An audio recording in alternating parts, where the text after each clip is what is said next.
ప్రభునందు ప్రియులారా, ప్రభునామమున మీకు వందనములు.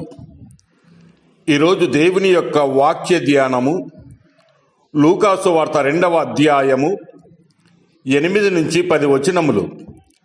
ఆ దేశములో కొందరు గొర్రెల కాపరులు పొలములో ఉండి రాత్రివేళ తమ మందను కాచుకొనుచుండగా ప్రభుదూత వారి యొద్దకు వచ్చి నిలిచెను.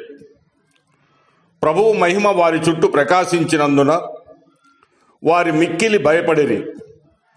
అయితే ఆ దూత భయపడకుడి, ఇదిగో ప్రజలందరికీ కలగబోవు మహా సంతోషకరమైన సువర్తమానము నేను మీకు తెలియజేయుచున్నాను.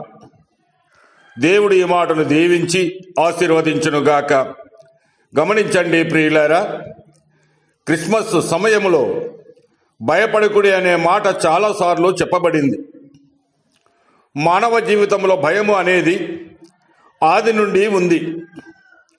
మన ఆది తండ్రి అయిన ఆదాము పాపంలో పడింది మొదలుకొని భయము వెంటాడుతూనే ఉంది. ప్రజలు నాటి నుండి నేటి వరకు ఎంతటి వారైనా ఏదో సమయములో భయపడుతూనే ఉంటున్నారు. ఏ మార్పు లేదు.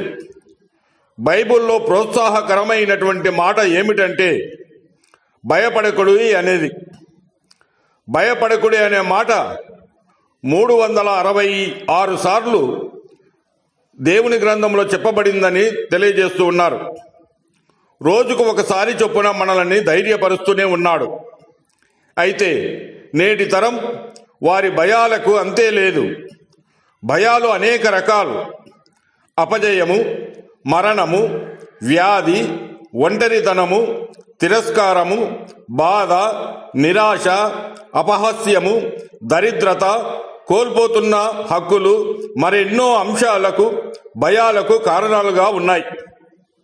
కీర్తనలు 56వ కీర్తన 3-4 వచనములు గమనిస్తే, నాకు భయము సంభవించు దినమున నిన్ను ఆశ్రయించుచున్నాను, దేవుని యందు నమ్మికయించి ఉన్నాను, నేను భయపడనని కీర్తనకారుడు సెలవిస్తూ ఉన్నాడు. సందేహ సమయములలో ఆయన కాపాడుతాడు. అపాయ స్థితిలో ఆయన విడిపిస్తాడు. దేవుడు మన పక్షమున ఉండగా మనకు విరోధి ఎవడని దేవుని వాక్యము సెలవిస్తూ ఉన్నది. మీ హృదయాల్లో ఏదైనా భయం ఉందా? క్రీస్తు నీ కొరకే ఆయన మానవ రూపిగా శరీరము దాల్చుకొని ఆయన ఈ లోకములో పుట్టాడు. నీకు కలిగిన పాప శిక్ష భయము నుండి నిన్ను విడిపించడానికే. మరి ప్రియమైన సహోదరి సహోదరుడా, ఈ దినమైన నీవు క్రీస్తు యొద్దకు వచ్చి నీ పాపములు ఒప్పుకొనుము. క్రీస్తు యొద్దకు రండి. శ్రమలు, భ్రమలు, నిరాశ, నిస్పృహ, ఓటమి, భరించలేని బాధలు, విరిగిపోయిన పరిస్థితి మిమ్మల్ని భయపెట్టే ప్రతిదాని నుండి ఆయన మిమ్మల్ని విడిపించును. విడుదల పొందండి. దేవుడు మిమ్మల్ని దీవించి ఆశీర్వదించునుగాక.